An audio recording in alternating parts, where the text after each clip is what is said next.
प्रत्यावर्ती धारा का शिखर मान 14.14 एम्पियर है और उसकी आवृत्ति कितना दिया गया, 50 Hz मतलब हर्ट्ज है।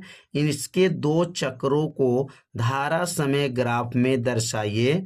धारा का वर्गमाध्य मूल मान क्या होगा, इसके शून्य से शिखर मान प्राप्त करने में कितना समय लगेगा। तो यहाँ पर देखा जाए तो इसमें 2 और 3 प्रश्न, मतलब यहाँ तक तो 2 प्रश्न हैं और एक प्रश्न और जोड़ा गया है, मतलब इसमें 3 प्रश्न दिया गया है। तो कैसे इसको हल करेंगे, तो यहाँ सबसे पहले लिखेंगे हल, और हल में लिखेंगे यहाँ पर किसका मान दिया गया है, तो धारा का जो शिखर मान दिया गया है, धारा का शिखर मान को आई नॉट से प्रदर्शित करते हैं और आई नॉट का मान दिया गया है 14.14 एम्पियर दिया गया है।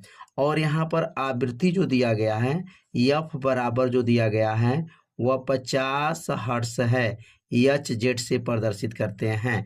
अब इसमें जो है IRMS का मान पूछा जा रहा है, IRMS का मान पूछा जा रहा है प्रश्न में, तो IRMS का मान निकालना है। अब IRMS निकालने के लिए फार्मूला बना है, और IRMS के लिए फार्मूला क्या बना है, तो आप लोग फार्मूला जानते होंगे कि कैसे IRMS का मान निकाला जाता है। तो यहाँ लिखेंगे IRMS का फार्मूला है I नॉट बटा करनी में 2 होता है।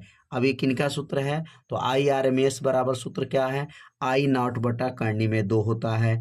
अब IRMS बराबर होगा, I नॉट का मान क्या दिया गया है, 14.14 दिया गया है, और करनी 2 का मान होता है 1.414 होता है। जब इसको सॉल्व करेंगे, इसको भाग देंगे तो कितने बार में भाग जाएगा, तो IRMS बराबर 10 बार में भाग चला जाएगा, तो 10 एम्पियर जो है यहाँ पर मान निकल गया।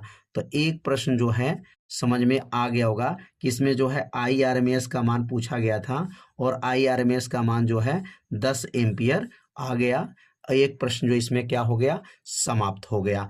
अब इसमें 2 चक्रों द्वारा समय ग्राफ को आपको दर्शाना है, और धारा का जो है कह रहा इसमें शून्य शिखर प्राप्त करने के लिए कितना समय लगेगा, और इसमें समय भी पूछा जा रहा है। तो सबसे पहले जो है इसमें आवर्तकाल निकाल लेंगे, और आवर्तकाल निकालने के लिए फार्मूला क्या बना है, तो लिखेंगे यहाँ पर आवर्तकाल को टी से दिखाते हैं, और टी बराबर सूत्र होता है 1 बटा आवृत्ति होता है।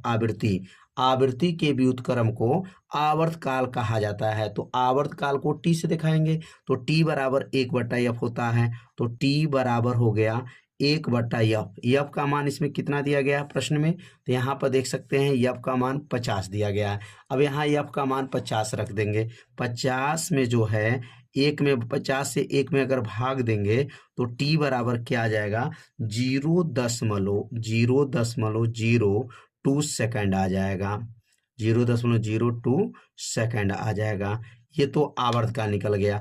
अब इसमें बताना है प्रश्न में क्या दिया गया, तो आवर्तकाल निकलने के बाद 2 काम पूरा हो गया। अब तीसरा काम को समझेंगे। लिखा गया 2 चक्रों का धारा समय ग्राफ दर्शाइए, और कर इसके शून्य शिखर प्राप्त करने में कितना समय लगेगा। तो यहाँ पर जो प्रश्न दिया गया है एक बार देख सकते हैं कि धारा समय ग्राफ में हमको दर्शाना, वो भी 2 चक्र में दर्शाना है, और जो है शिखर मान प्राप्त करने में कितना समय लगेगा। तो सबसे पहले अब यहाँ पर 2 चक्र का ग्राफ सीखेंगे। जैसे यहाँ पर एक एक्स अक्ष बनाएंगे और एक वाई अक्ष बना लेंगे। इसमें 2 चक्र अगर निकालना है, यहाँ से लेकर के यह 1 चक्र हो गया, यहाँ से लेकर के 1 चक्र कहते हैं, और यहाँ से लेकर के यह 2 चक्र हो गया। यहाँ पर 2 चक्र बन चुका है। तो इसमें जो है देखा जाए तो इसमें 2 चक्र बना है।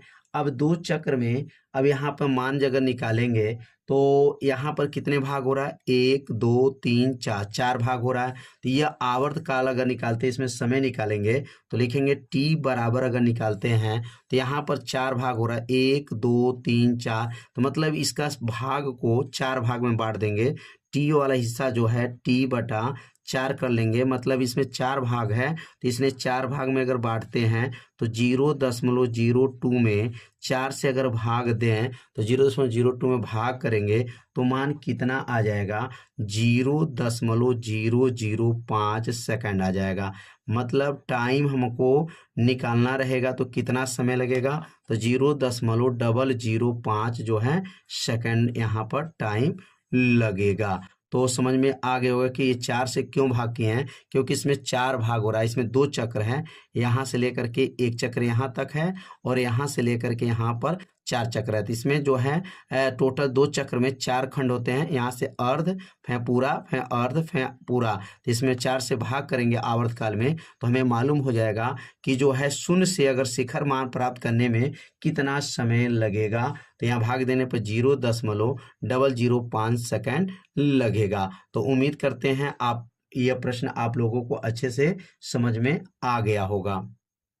अब सीखेंगे अगला प्रश्न।